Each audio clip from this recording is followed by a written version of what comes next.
रहनुमा पीटीआई चौधरी परवेज इलाही को रिहा करते ही दोबारा गिरफ्तार कर लिया गया। पुलिस लाइंस के मरकजी दरवाजे से गिरफ्तार किया गया। परवेज इलाही को एटीएस और सादा लिबास एहलकार गिरफ्तार करके ले गए। इस्लामाबाद हाई कोर्ट ने आज ही परवेज इलाही को रिहा करने के अहकाम जारी किए थे। इस्लामाबाद पुलिस के मुताबिक साबिक वज़ीर आला पंजाब को जुडिशल कॉम्प्लेक्स हमला केस में गिरफ्तार किया गया है।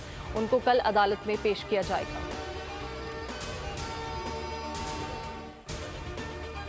सुप्रीम कोर्ट ने नैब तरामीम केस का फैसला महफूज कर लिया। चीफ जस्टिस उमर अता बंदयाल ने रिमार्क्स दिए, मुख्तसर और सदीद फैसला देंगे। मेरी रिटायरमेंट से पहले फैसला सुनाएंगे। रेफरेंस वापसी के वजूहात से अंदाजा होता है कि कानून का झुकाव किसकी जानिब है। क्या मुबहम कानून कायम रह सकता है? आखिर कानून के माजी से इतलाक का मकसद क्या है? इसका मकसद तो ये हुआ कि सजा याफ्ता मुजरिम कहेगा मेरी सजा खत्म और पैसे वापस करो। पार्लियामेंट तो बहुत सुप्रीम है। अगर पार्लियामेंट को कवानीन पर दोबारा गौर की दरख्वास्त करें तो बीच के वक्त में क्या होगा?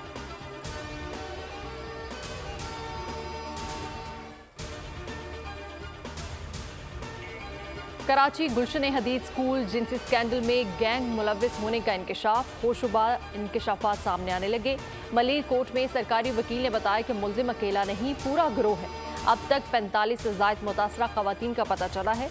मुलजिम से बरामद होने वाले मोबाइल फ़ोन का फोरेंसिक भी कराना है। मरकजी मुलजिम का 7 रोज़ा जिस्मानी रिमांड इरफान को पुलिस के हवाले कर दिया गया। डीसी मलिर ने स्कूल को सील कर दिया।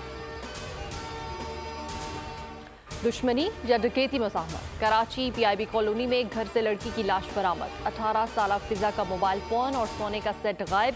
एक कमरे के घर में फिजा अकेली थी। पुलिस का कहना है कि बज़ाहिर डकैती के शवाहिद नहीं मिले, शवाहिद जमा कर रहे हैं। मुख्तलिफ ज़ावियों से तहकीकात जारी है। लड़की की 5 बहनें और एक भाई है। वालिद मोहम्मद अली पुलिस में थे।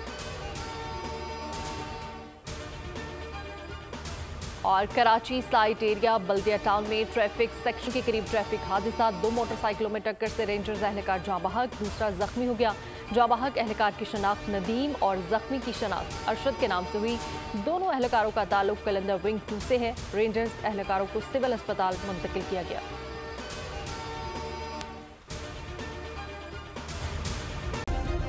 सब्सक्राइब करें और बेल दबाएं ताकि कोई खबर रह न जाए।